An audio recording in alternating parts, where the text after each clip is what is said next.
open and legitimate meeting? Yes, thank you. Yes, okay, thank you, Ruth. First of all, I'll go through the normal procedures. Thank you to everyone for attending the virtual meeting of the Council on Tuesday the 23rd of February 2021. For those of you who may not know my name, it's Steve Holgate and I'm the Mayor, and Councillor Julia Berry is my Deputy Mayor. Please note this is a Teams meeting. It is being recorded and the video stream will also be uploaded to YouTube after the meeting. For each item, I will invite members to use the raise hand function on your iPad to make any comments to ensure each member has the opportunity to speak and that they are not speaking over each other. While speaking, please reference the paragraph number to enable everyone to follow you. And please mute your microphone and video feed when you are not speaking. Our monitoring officer, Chris, will repeat the motion before the vote is taken to ensure everyone is aware of what is being voted on, and he will also confirm the outcome of the decision. If the technology fails, then I will adjourn the meeting for a few minutes to try and resolve the issues, or if that is not possible, a new date and time will be organised. Please can I ask members to confirm that they can hear and speak before the meeting begins? I will call out each member's name, and if you could reply. Thank you. Starting with Councillor Julia Berry. Present, Chair. Was that? Yep, okay. Councillor Aaron Beaver. Yes, Chair. Councillor Martin Boardman. Yes, Chair. Happy birthday, Martin, I believe.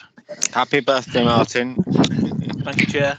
Councillor Happy Alistair birthday, Bradley. Keep it quiet.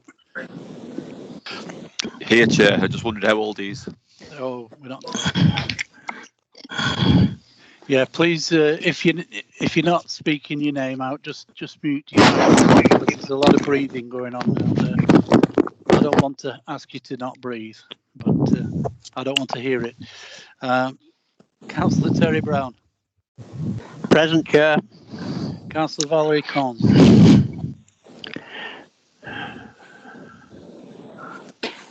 Councillor Cons.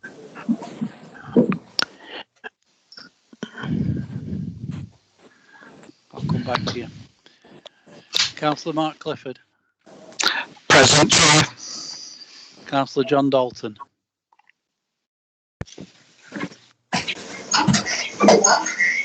Present, Chair.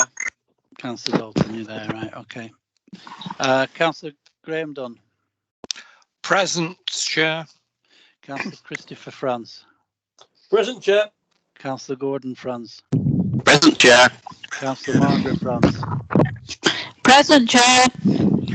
Councillor Peter Gabbett. Present, Chair. Councillor Tony G. Present, Mr. Mayor. Councillor Danny G. Good evening, Chair.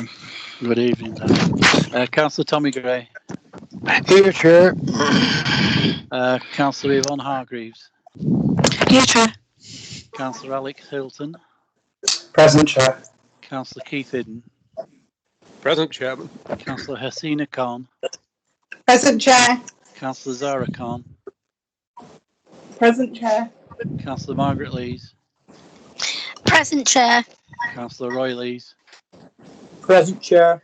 Councillor Laura Lennox. Good evening, Chair. Good evening. Councillor Sheila Long.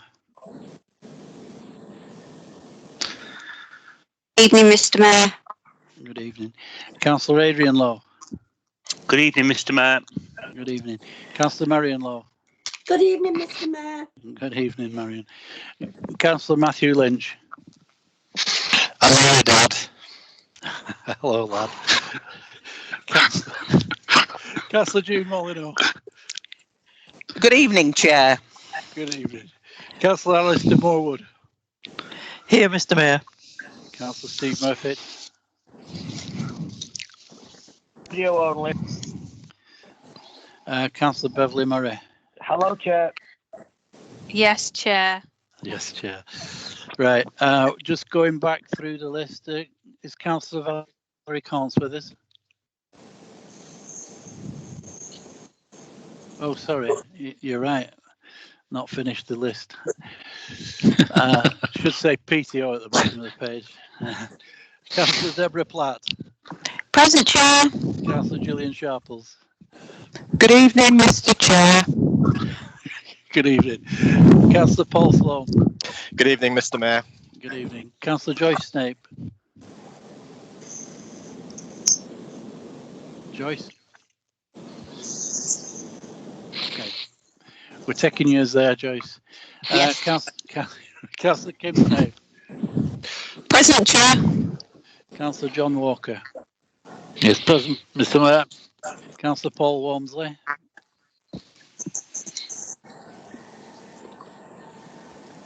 Paul.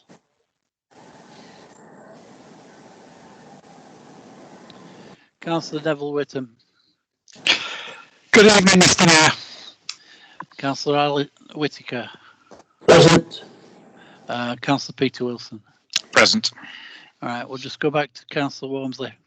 Paul, are you there? All right, if he's joining us late, if you just put in the comments that you've joined, that'll take you down as having attended. Right, I think that's the roll call finished with now, is it not? Just to let you know, Councillor Balcourts is having some technical difficulties getting in, but we're just working on it at the moment. So. Okay, right. Well, we'll should be with us later, shortly. Okay. Right. Apologies for absence. Apologies. We've got Councillor Jean Cronshaw is feeling unwell, I believe. So good wishes to her. And the next item is the minutes of the meeting held on Tuesday, the 26th of January 2021. And at this point in time, before I ask for nominations for proposal and seconder, could I bring Mr. Moister in, please, for some clarification? Thank you, Mr. Mayor. This is clarification in relation to item 21C10 on agenda page 11. It's a simple removal of the word chair after Councillor Peter Wilson at paragraph 3 in that recommendation. Although Councillor Wilson has been made the chair, that was made at the meeting rather than at council. Okay. So, so with that amendment, are we happy to accept those as a correct record of the meeting held on the 26th of January? If anyone wishes to suggest that's I think you'll case, find I need please. to propose them, Mr. Mayor. Sorry, you're right. Absolutely. I'm going ahead of I will myself. propose them with the correction, and based on the forecasting of the future that predicted that Mr. Wilson would be Councillor Wilson would be the chair of that grouping. I'm looking for the lottery numbers in this week's minutes of this week's meeting. Thank you, Mr. Mayor. Well, if you win, I hope you're in a sharing mood. Councillor Wilson. I'm happy to second that, Mr. Mayor, as I've just parked up my news Rolls Royce. Right. Okay. Right. We will then now give an indication from members if you are not satisfied with them being a correct record, please indicate. No indications there, Ruth? No. Okay. I'm taking that as it is agreed. NEMCOM. Right. Item 2 is declarations of interests. Members are reminded of their responsibility to declare a pecuniary interest in respect of matters contained in this agenda. As this is a virtual meeting, if a member has a pecuniary interest, they are requested to leave the call completely rather than just mute their microphone. The member can rejoin the call following the completion of the item in question. Does anyone have any pecuniary interests to declare at this time? No indications, Chair. Okay, thank you. We'll then move on to item 3, which is the mayoral announcements. During these challenging times, I would just like to thank all the key workers and everyone who is going the extra mile to support people in our communities.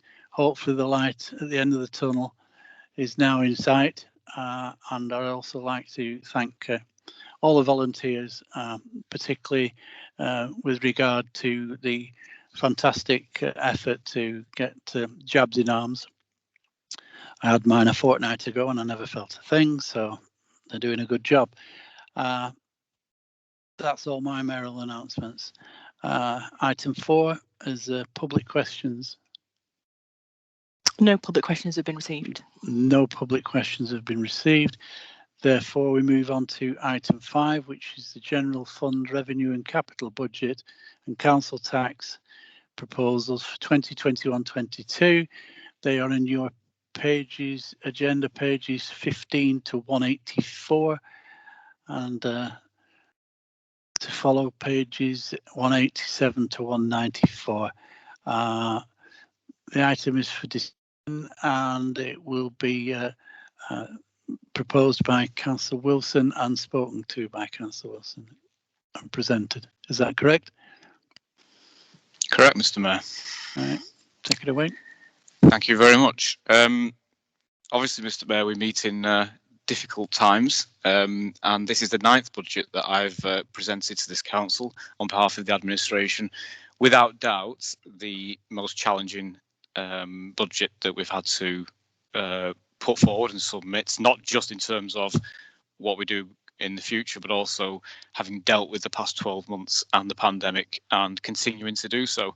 And on that level, Mr. Mayor, I'd just like to thank a number of officers. As always, we thank our finance team, and in particular James, because James has not only had to do all the work on this budget with Gary and the others, but also for the last 12 months and more, been acting up as our Section 151 officer. That's been a big step forward. James normally will be found sat at the back of the council chamber, but when it comes to actually doing the job, he very much steps to the front. And in fairness, he's done a fantastic job, and we are very grateful for all his efforts and the efforts of the team. So I'm sure James will also pass that on to his colleagues as well. Likewise, Mr. Mayor, and I know we've mentioned this, but I feel that it's necessary to mention it again. I would like to thank all our officers at the council who have responded so well since March of last year in response to COVID, whether that's the Chorley Together team that's being led largely through the communities team at the council, making sure that vulnerable people have food, have access to services, or even just someone to speak to in these times has been vastly important, as has the work of the business team in making sure that grants are processed and that we do everything we can. It has been exceptionally tough for local businesses, and it continues to be exceptionally tough for local businesses. And again, therefore, their efforts are greatly appreciated, as are the teams in street scene, our bin collectors, and all those others, and all our officers who work day in, day out to make sure that this council continues to deliver services for local people efficiently. And as we've come to expect at this council, that's been no small task. And again, as I say, we're very grateful for that. So, Mr. Mayor, that leaves us with, as I mentioned, a very difficult position and a very difficult year. But prior to COVID and prior to March of last year, this council had always remained ambitious. It had always believed that we represented what people wanted to see. We always said that we were in touch with our residents and that we delivered on their behalf, even when that took us well outside of the usual boundaries of what a local council, a local district council would normally do. And I think, Mr. Mayor, in response to COVID, it is perhaps more important than ever that we continue to do that. Now is not the time to change or to withdraw. Now is the time to be even more ambitious. Now is the time to be even more bold. And now is the time to really look at what the community needs and ensure that we deliver on the priorities of Chorley residents. And I believe, Mr. Mayor, that this budget does precisely that. In order to do that, though, Mr. Mayor, that sets the bar even higher, and I'll explain why. It sets the bar higher because we have uncertainty over our future. We have uncertainty over funding, whether that's the business rates, whether that's the new homes bonus, whether that's individual support that we've seen given this year, very much in response to COVID. All that remains very uncertain. Over a number of years now, since Labour have been in control, this administration and beyond, government funding has been reduced year on year. We've seen things like the revenue support grant go. So all that poses a significant challenge and creates uncertainty. And what that means is we have to be even more innovative. We have to be even more imaginative as an authority. And then we have to continue to invest, because by investments, not only do we deliver services, but in turn, we then bring revenue into the council that can be recycled and put back into the local community. And again, that's what this budget aims to do. So what have we already done, Mr. Mayor? In relation to that, in efficiencies, this council has made over £4 million of efficiencies and income generation since 2014. In addition to that, already anticipating the tough times ahead, we've already made £1.2 million of efficiencies and again income generation for this coming year. So that's over £5 million of efficiencies, Mr. Mayor, that the council has made. And that's been, again, a credit to the drive of this council, the drive of the officer teams, of the senior management and of councillors to make sure that we're as efficient as we possibly can be. But as always, Mr. Mayor, there's more to do. So having done that, where does that leave us? That leaves us in a financial position where over the next 3 years, Mr. Mayor, as it says in the report, we will be facing a deficit of £4 million. So that's quite a significant gap. That's on page 22, paragraph 33. It shows there the budget deficit increasing over the next 3 years. So we have to come up with a way of bridging that gap in order to continue providing the services we do. That's being done by a number of measures, Mr. Mayor, primarily shared services. We've made good strides with phase 1 of shared services. We're now entering phase 2. That's anticipated as we move forward to save another £500,000. Which is significant to the council. And then we come to so that comes on the shared working with South Ribble, just to be clear, because when I make reference to shared services, that's the work with South Ribble. And then there's our own work, which is our income generation work, Mr. Mayor. And again, that's vital for the council. And we've seen that with Market Walk. We've seen it in terms of the ownership of TVS, the Strawberry Fields developments, Primrose Gardens, all those initiatives, Mr. Mayor, that we've undertaken bring in significant income streams to this council, and that helps us bridge that £4 million gap. And I mentioned before about being innovative and the need to be innovative, and that again relates to our officers, because we've challenged our teams to find more efficiencies within the council, to drive down costs where they can. And we'll be looking at things such as reviewing our contracts, Mr. Mayor, the digital strategy, seeing how that can improve productivity and improve customer transactions, but also help reduce costs, and obviously modernise our street scene services, which is something I know that Councillor Lowe has been working very hard on with his team and will continue to do so. So that gives you some of the flavour of where we think more efficiencies can be found, building on what we've already done. And a combination of that income generation, of internal efficiencies and the shared service context, Mr. Mayor, will help us bridge that £4 million gap. But we're also asking residents, and we don't do this lightly, Mr. Mayor, but we are asking residents for an increase in council tax. That's a 2% rise. I think that works out something like 10 or 11p a week for an average Band D. It's not a huge amount of money, but it's still an increase, and it's not done lightly. But the reason we do that, as I say, is the context, the backdrop of the uncertainty over funding for the future. And the fact that also when the government comes to do their fair funding review, which has been ongoing now for a number of years, I seem to remember attending a meeting in 2019 about the fair funding review, and it was already a year overdue then. But we're still not awaiting that. But when that is done, that will calculate what this council can raise. It will calculate its power, its spending power, as it calls it. And part of that is its ability to raise council tax. And it will calculate that, taking into account that that's what we could do. So if we don't increase the council tax at this stage, not only is there a financial implication this year, but it rolls forward for future years in terms of the money that we're allocated through the government under the fair funding review. So taking all that into context, Mr. Mayor, where does that leave us? Well, that leaves us with a position where we balance the budget, which is obviously the first and foremost important thing that we have to do as a council, but not just balance it for this year, Mr. Mayor, but we can forward plan 3 years and know that we can balance the budget.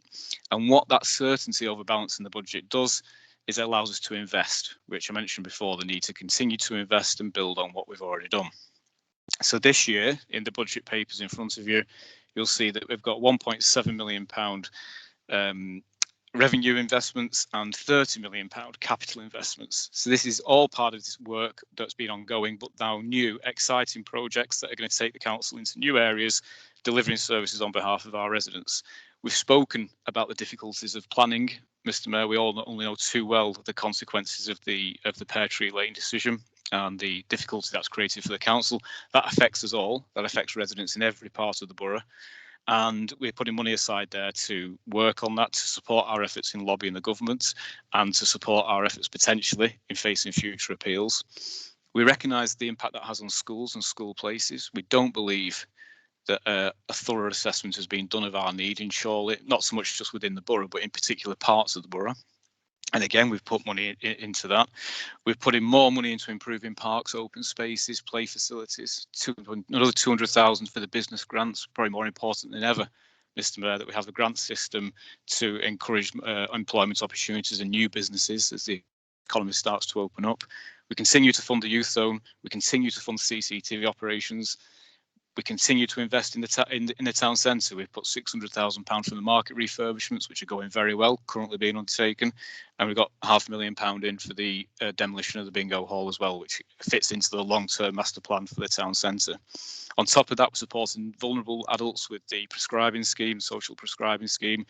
There's £60,000 there. We continue to fund buses, Mr. Mayor, which is again is another big issue in rural areas where bus services would have been cut had we not stepped in, and would still be cut today if we didn't continue to fund those and take the lion's share of that funding. That then leaves us with the big ticket items, Mr. Mayor, in the capital programme. We are preserving our heritage, I'm pleased to say, with the work at Astley Hall. I had a brief preview yesterday of the work that's going on in the removal of the render on the outside of the building. That's looking fantastic. That will increase our attractiveness as a visitor destination in Chorley when that is done, as well as preserve a wonderful historic building. And that £1.7 million programme is ongoing now and due to be completed later this year. We're addressing the health needs of the borough, something again that a normal borough council would not get involved in, but we've chosen to invest in the building of a new GP centre at Whittle. That's £4.2 million programme, and a £15 million programme at Tatton, which of all the places in Chorley, perhaps the east side of Chorley, has been the one poorest served in terms of GP surgery and medical facilities. And the new GP's practice at Tatton, coupled with a pharmacy, coupled with a new community centre and an extra care living facility, will radically reform the health provision of in the east of Chorley, and something that we very much welcome.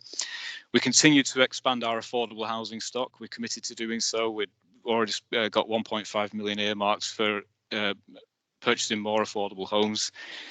And we continue to remain committed to jobs, Mr. Mayor, which is the cornerstone of everything we've done since as an administration.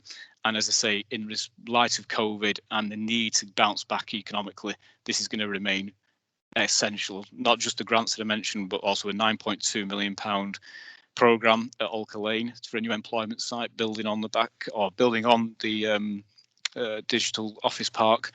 So when we combine that, Mr. Mayor, that agenda really sets the scene for what we as a council want to achieve on behalf of our residents. And on top of that, and perhaps underpinning everything that we do now, Mr. Mayor, I look at you as I know you are passionately committed to our environment and to the air that we breathe. And quite rightly, we've reflected that last year rather, in terms of allocating the £500,000 to do the air quality survey, to plant a tree for every resident in this borough. And we had a meeting last night of the working group.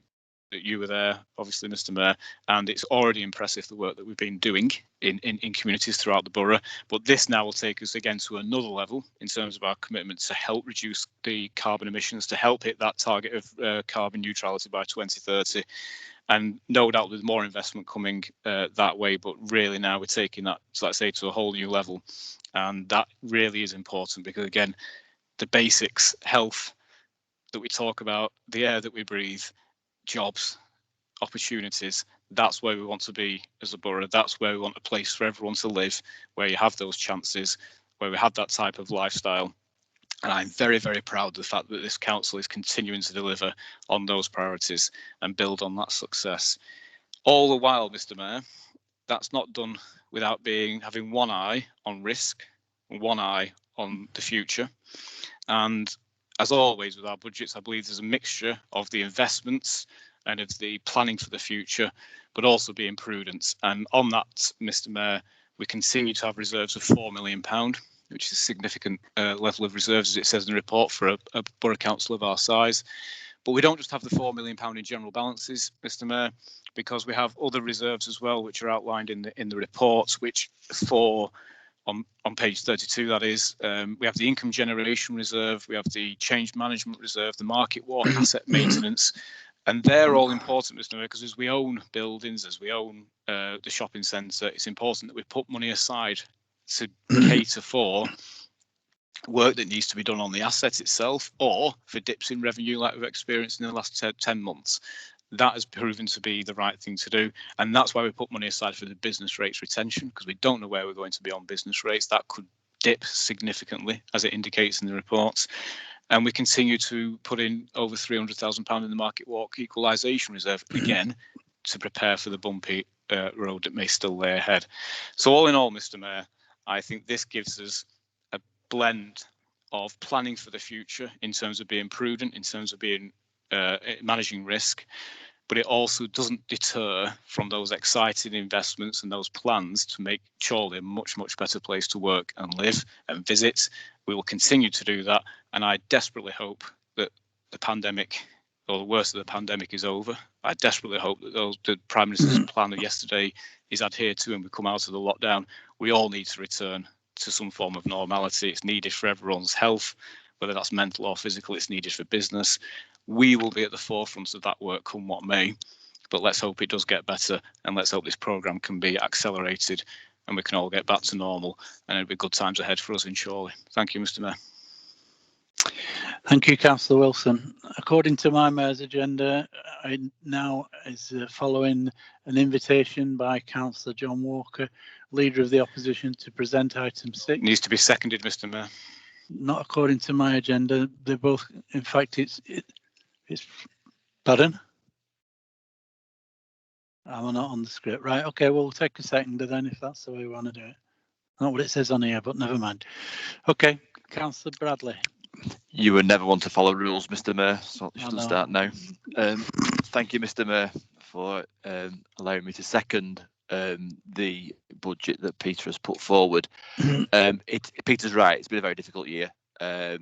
He has more hair to pull out this year than he's had previously, as we all have. And I think he has been doing that over the last few weeks and months, because the problem at the moment is we don't quite know where we're at.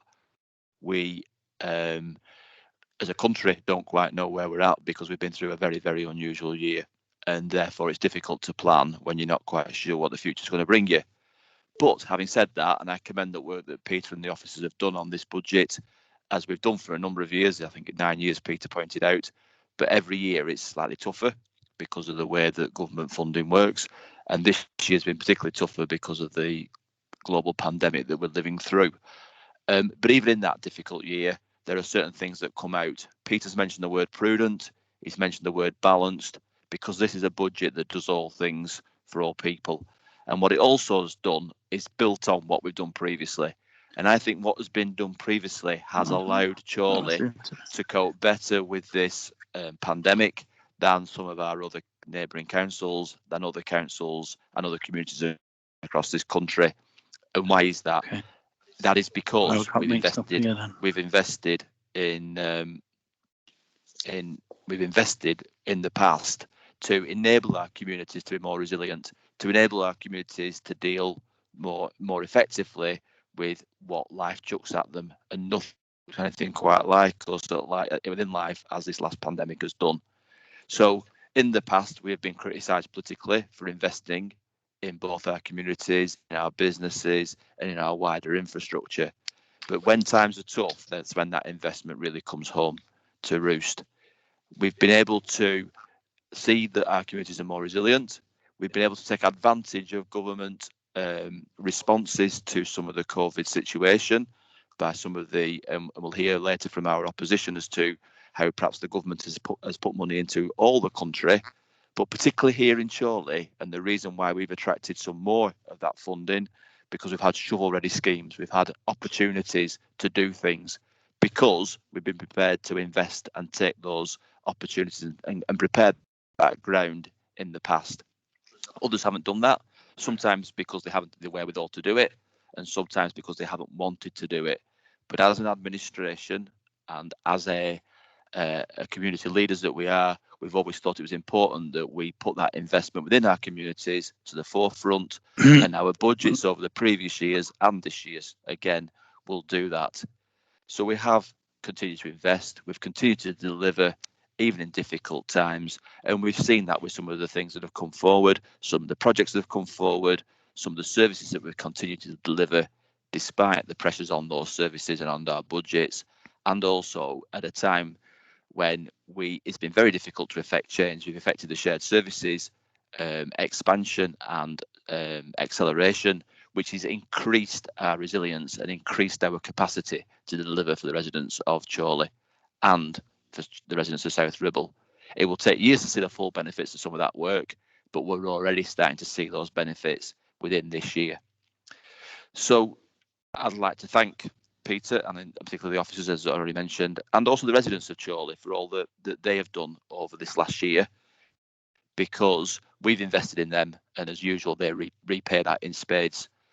What I think my own mind, and I think the council's mind, has to turn to now following the announcements on Monday about hopefully an end in sight to this pandemic and the health implications of this pandemic, is the reopening of our society, of the building back of businesses and of residents' lives. And as a representative of Chorley on the Lancashire Leaders Grouping, I'd been tasked with being part of one of the few council leaders to work with the government on what they grandly call a ministerial task force, but that is effectively a minister seconded to work with Lancashire to look at how Lancashire, and by extension Chorley, is going to build back. So we've had a number of meetings now with the government, who have been given a list from Lancashire of what we've done over the last year, have been given a list from Lancashire of what we plan to do over coming years, and have been given requirements that will enable that to happen. And as usual, money is one of those things. Lancashire is setting aside money. We are setting aside money to build back our communities and our residents. What we're not seeing at the moment is a commitment from the government to do the same. We urgently need that, and hopefully it'll come after the main budget, the big budget next week down in Westminster. But Chorley, as usual, stands ready to do what it needs to do. We've got some wherewithal, but we can't do this alone, and we need the government to start to commit proper money and proper plans as to how we are going to restart businesses who have really suffered over the last 9 to 12 months, how we're going to also encourage residents and communities to start running an active life when they've been being told to stop at home for the last year, and also to start doing those things that that provide the real benefits to the wider community, and to engage in all the things that they need to do and that they used to do. That will be difficult. And at the moment, we don't just need a roadmap out of the health implications, but we need a roadmap out of all the other things that come with that as well. So we've had the emergency money, we've had the emergency responses over the last few months. We need to see a proper plan for how this country and our own areas are going to open up. We need the government to do that levelling up that they promised at the election all those many months ago, which we haven't seen so far, possibly because of COVID. But this is a real opportunity. With every problem comes an opportunity. There's a chance to change things. There's a chance to change things for the better. And I think Peter's budget, our budget, this administration's budget, speaks to that. It's going to allow us to reopen and to re-engage with our communities, to reopen and to re-engage with our businesses who have suffered terribly through the last few months, many of them. And more importantly, allows us to re-engage and reopen that connection with our residents that they and we both appreciate and need. So I'm more than happy to second this budget. It does what it needs to do, and hopefully next year's budget will be a lot simpler thing for Peter and officers to put together, because we will be back into some kind of certainties. So thank you very much, Mr. Mayor. Thank you very much, Councillor Bradley. I'm just going to take a little advice now. Is it for me to now ask Councillor John Walker to present his statement? And that will be seconded by Councillor Deborah Platt. John, do you want to take away your statement now? Yes. Yeah, thank you, Mr. Mayor. Firstly, on behalf of the Conservative Group, can I thank the officers and staff for the work they have done throughout the past year for the residents of Chorley. and also thank the doctors, nurses, wider partners, community groups and volunteers that, as I've looked after our families, have made it possible to roll out a successful testing vaccination programme throughout the Chorley area. As we are well aware, due to the pandemic, we have found ourselves in very challenging times. I'm sure none of us would have imagined when being elected to this council, we would have had to deal with anything on this scale. As a council, along with the excellent team of officers, the Labour Group have produced a very prudent budget for 2021 and 22. However, this has been achieved with the funding from central government to support our council, communities and businesses with furlough schemes and budget grants. The Labour Group budget clearly demonstrates the application of this funding either specifically to deal with COVID-19 or to make up for lost income. I will give a few examples of how much money the government has donated to Chorley. 2.1 million, a non-ring fenced emergency fund, 344,000, the support for fees and charges that were lost through the car parks not being as busy, building control and other council income affected by the COVID-19 restrictions. 855,000 to extend council tax support to our residents. 37 million business grants, including 25 million paid up front to the council to support businesses during the first lockdown. 5.2 Getting Building Fund to deliver jobs, skills and infrastructure within the borough, including the development of Tatton. And a 35 grant to support the council in adapting to changes caused by Brexit. As a group, we have decided that in view of these unprecedented times, our residents would not want us to work together and do our best to help everyone through these uncharted waters and put budget politics to one side. To this end, we will not vote against the budget as presented and offer our help and support as quickly as possible to enable the recovery of our borough. We look to the future, which we hope will see us in a better place. Thank you, Mr. Mayor. Thank you, Councillor Walker. Invite Councillor Deborah Platt to second this statement. Thank you, Mr. Mayor. I had pleasure in seconding this statement. Thanks, John, for delivering that, and thank you for all the councillors and the staff who've helped put all the budgets together. And again, I just follow on with reiterating John's comments and Councillor Wilson's comments to thank all the NHS staff, the doctors, the nurses and the wider partners, and everyone really is helping us get through this pandemic. Thanks very much. All right, thank you, Councillor Platt. I'm now inviting questions on the Conservative Group statement by anyone who so wishes. Please use your raise hand function on your iPad to indicate if you want to comment or speak on the Conservative statement.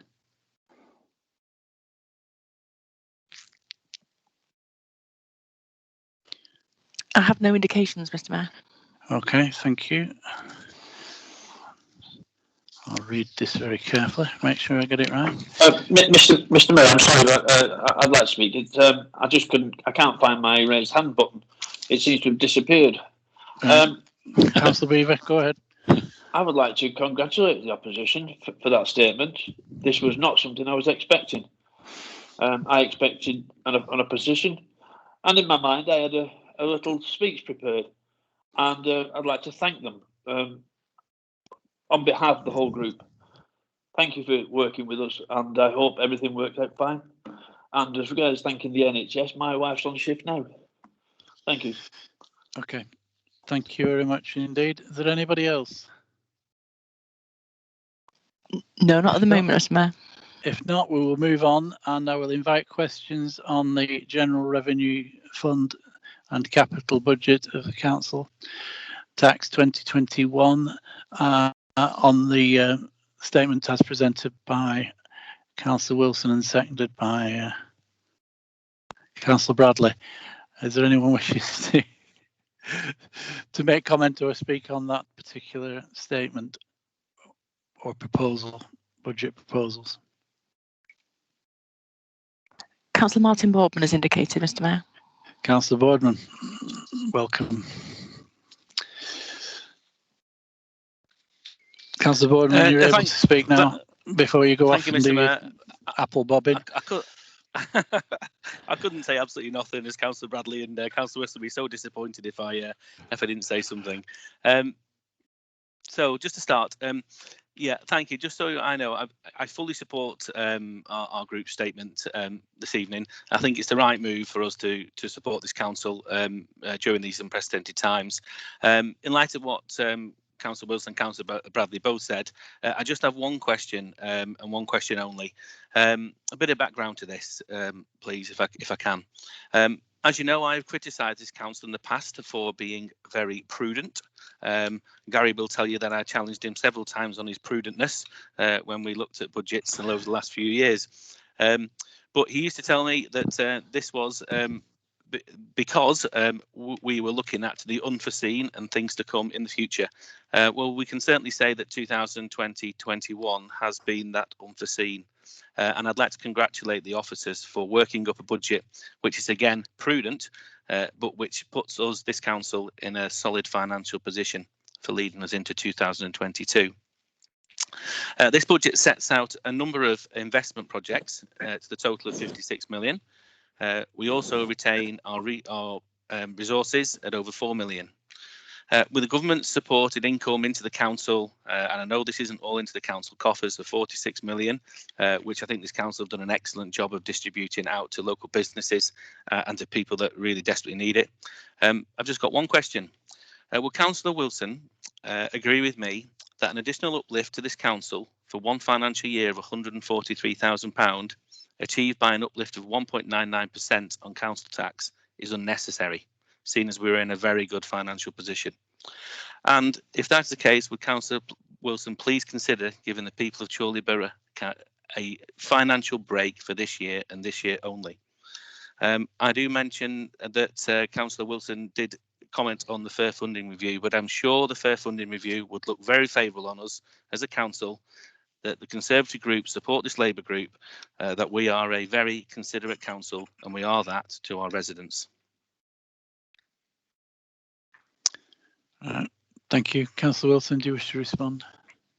Absolutely. Thank you, Mr. Mayor.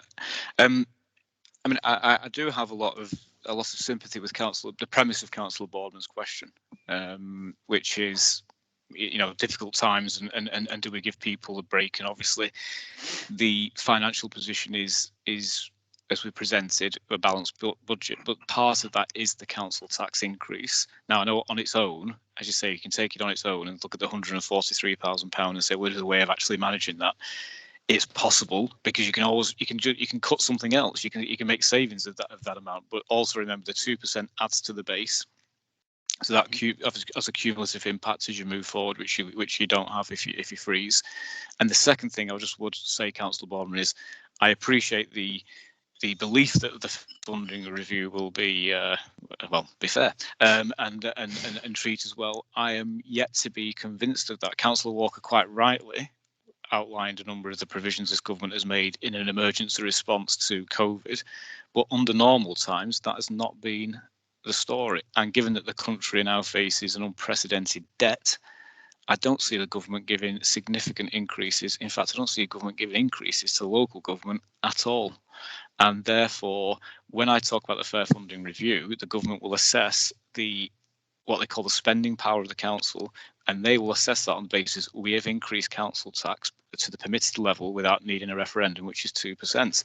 They will make that calculation, not just this year, but for future years, and then they will set our funding accordingly mainly through the business rates in terms of what we get through that, as well as any other one-off grants, and that will assume that we have made that increase. So it's not just the 143, it's the cumulative effects of that, and then the cumulative impact that has on the government settlement. So you could be talking about a significant amount more. And that's why, Councillor Boardman, it's a difficult decision, but that's why eventually the Labour group proposed the 2% increase as opposed to a freeze. Not easy, never is. Always asking people for more money, particularly at a difficult time like this, is not an easy thing to ask for, but I think it's necessary, and therefore I can't or I won't propose a change to what's in the budget papers. Okay, thank you. Councillor Bradley.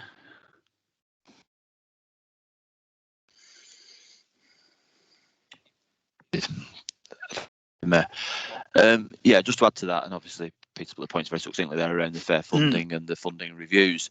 I think some of the points I was making as well are deeply concerning to me about this government's commitment to long term. I think in an emergency, I've got to take my hats off. They have stood to. They had to do it. We fought a war effectively, and they had to borrow money, increase the amount of support that they put in.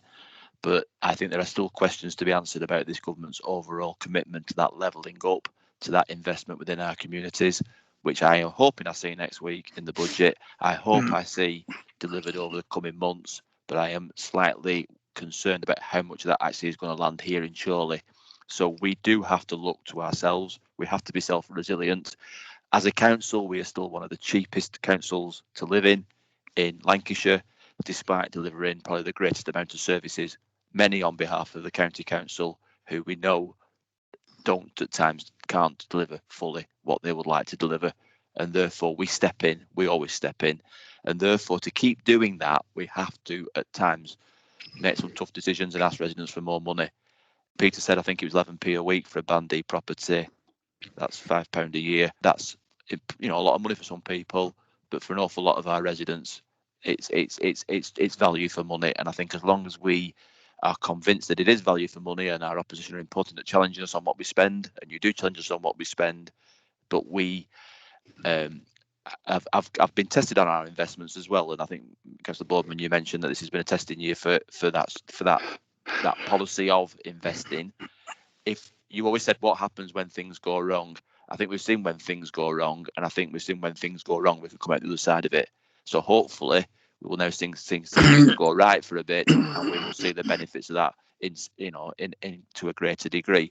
And I strongly suspect that the government stepping in and funneling some of the money through Chorley Council that it has recently won't carry on ad infinitum, and therefore Councillor Wilson's quite correct to take the decision that he has to, and alongside the rest of the group, to make sure that we have that resilience built in. And therefore we don't think it's a great ask for the people of Chorley to do that, and they will know they get value for money from this administration. Thank you, Mr. Mayor. Thank you, Councillor Bradley. Are there any further comments or questions on this budget item proposal? If not, I will just sorry, go on. No, nobody. I'll just round off by saying I think the word police will be onto you, Councillor Boardman, and I don't think prudenceness is a word. But I think prudence might be. It's an old Beatles song there somewhere. Right, in which case the debate is now ended on this proposal, and because it is a budgetary item, we are required by law to take a named vote. So I will invite the Chief Executive, Gary, to undertake that vote. Oh, well, honestly, right, Chris is going to do it. Chris, over to you. Thank you, Mr. Mayor. Members are voting on the recommendations of paragraph 2 of the report to approve the budget proposals and council tax resolution and the other matters addressed in appendices A to N. This is a named vote. I'll read each member's name in turn. If you can respond with for, against or abstain. Mayor, Councillor Holgate. For. Councillor Julia Berry. Councillor Beaver. For. Councillor Boardman. Abstain. Oh dear. Councillor Bradley. For. Councillor Brown. For. Councillor Corns. Abstain. Councillor Okay. For. Councillor Dalton.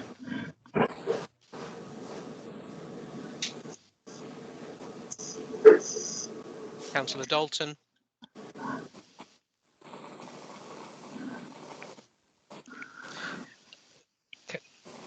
He is. Councillor Dunn.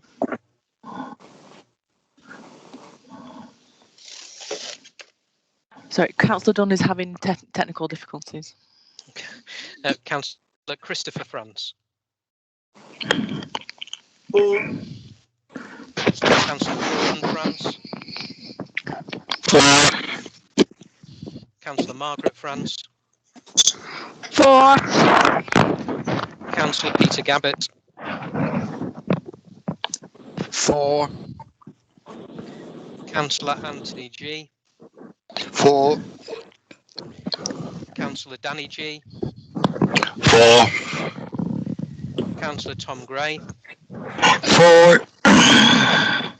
Councillor Yvonne Hargreaves. 4. Councillor Alex Hilton. 4. Councillor Keith Idden. Abstain. Councillor Hasina Khan. 4. Councillor Zara Khan. 4. Councillor Margaret Lees. 4. Councillor Roy Lees. 4. Councillor Laura Lennox. 4. Councillor Sheila Long.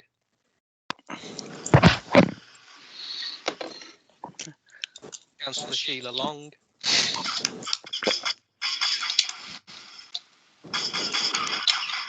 Councillor Adrian Lowe. 4. Councillor Marion Lowe. 4. Councillor Matthew Lynch. 4. Councillor Jean Molyneux. June. 4. Sorry, Not Jean. Sorry, Councillor Molyneux. I thought I said June. Councillor Alistair Morwood. 4. Councillor Steve Murphy.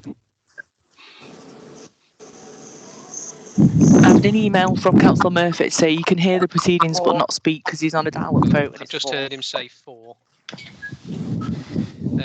Councillor Beverly Murray. 4. Councillor Deborah Platt. Abstain.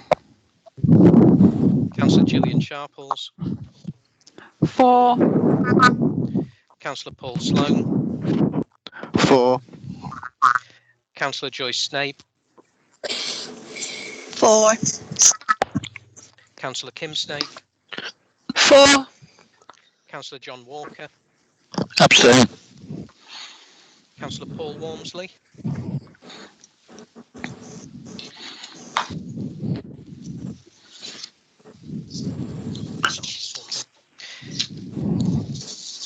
Councillor Neville Whittam.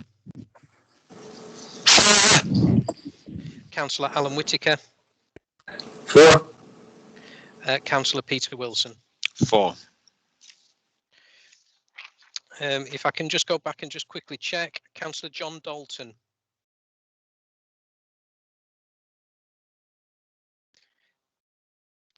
Councillor Graham Dunn.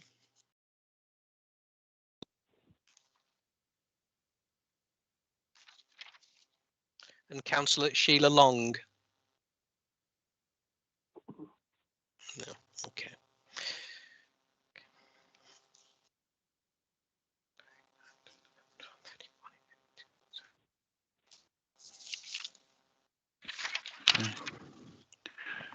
We're just totting up the votes now.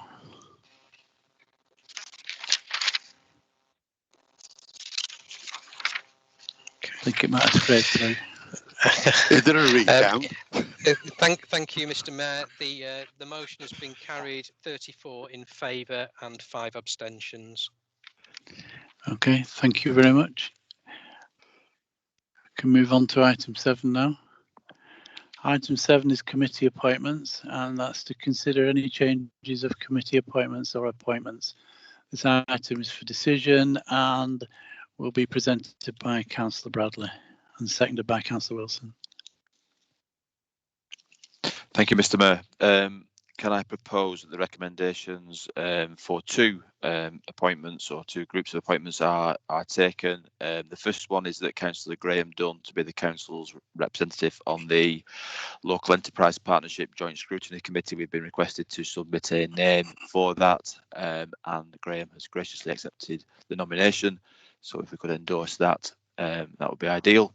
And then we've also asked for two reserves from each of the main groupings, ourselves in the opposition, to sit on the climate change working group that, as Councillor Wilson referred to earlier, Mr Mayor, and you were well aware because you were there last night, has a lot of work to do to peers, and the agenda was quite extensive. So there are 4 appointments, 2 from the Labour group, Councillor Julia Berriott and Councillor Paul Sloan, and 2 from the Conservative group, which are Councillors John Dalton and Councillor Deborah Platt.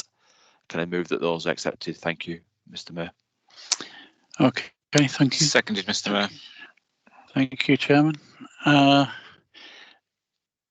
Right, because this is not a financial implications, we do not need to do a named vote.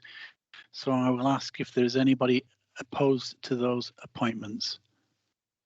If you are opposed to them, raise your virtual hand, please. There are no indications, Mr Mayor. Okay, thank you. That then is therefore approved. Item 9 has been withdrawn. It's the item referring to Alcalane development, and therefore there is no need to exclude press and public. Item 10 is any urgent business previously agreed with the Mayor. The Mayor hasn't agreed any business because he's not received any requests for them. So